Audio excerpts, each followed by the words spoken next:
అమెరికాలో జరుగుతున్న 4B ఉద్యమం గురించి ఇప్పుడు అంతటా చర్చ జరుగుతుంది. డొనాల్డ్ ట్రంప్ అమెరికా అధ్యక్షుడిగా ఎన్నికవటంపై అమెరికాలోని కొంతమంది మహిళలు తీవ్ర ఆగ్రహంతో ఉన్నారు.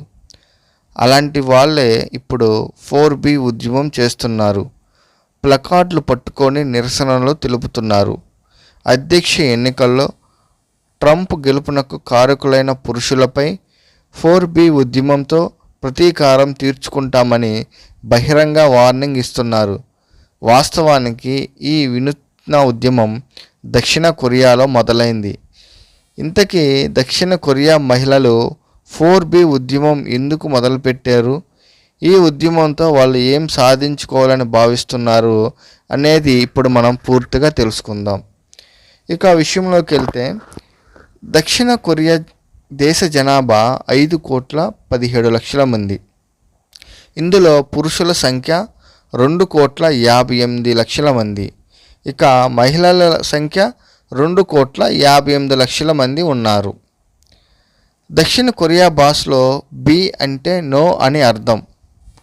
4B ఉద్యమాన్ని దక్షిణ కొరియా యువతలు, మహిళలు 2019 సంవత్సరంలో మొదలుపెట్టారు. ఈ 4Bలు ఏమిటంటే, 1 బిహాన్, 2 బిసులాల్, 3 బియోనే, 4 వచ్చి బిషుకుసు.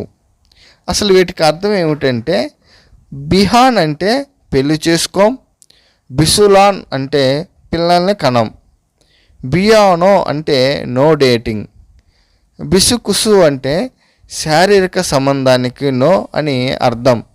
దక్షిణ కొరియాలో నేటికి ప్రతి రంగంలో పురుషుల ఆధిపత్యమే ఎక్కువ.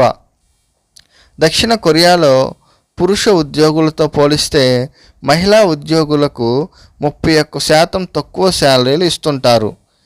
ఆ దేశంలో మహిళలు ఆయుర్దాయం కూడా తక్కువే. దక్షిణ కొరియాలో గృహహింస కేసులు ఎక్కువగా నమోదవుతుంటాయి. గృహహింసలో ఏటా ఎంతోమంది మహిళలు చనిపోతుంటారు.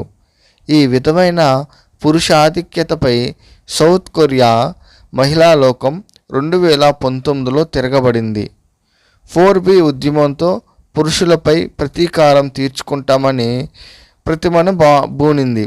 దక్షిణ కొరియాతో పోలిస్తే మన దేశంలో మహిళల పరిస్థితి కొంత బెటర్గానే ఉంది. అమెరికా మహిళల అబార్షన్ హక్కులను తీసేస్తానని ట్రంప్ అంటున్నారు. అబార్షన్ ద్వారా కడుపులో సజీవంగా ఉన్న బిడ్డ ప్రాణాలు తీయటం సరికాదని ఆయన వాదిస్తున్నాడు. అయితే అబార్షన్ చేయించుకునే తమ హక్కును రద్దు చేయటం సరికాదని అమెరికాలోని మహిళా సంఘాలు వాదిస్తున్నాయి.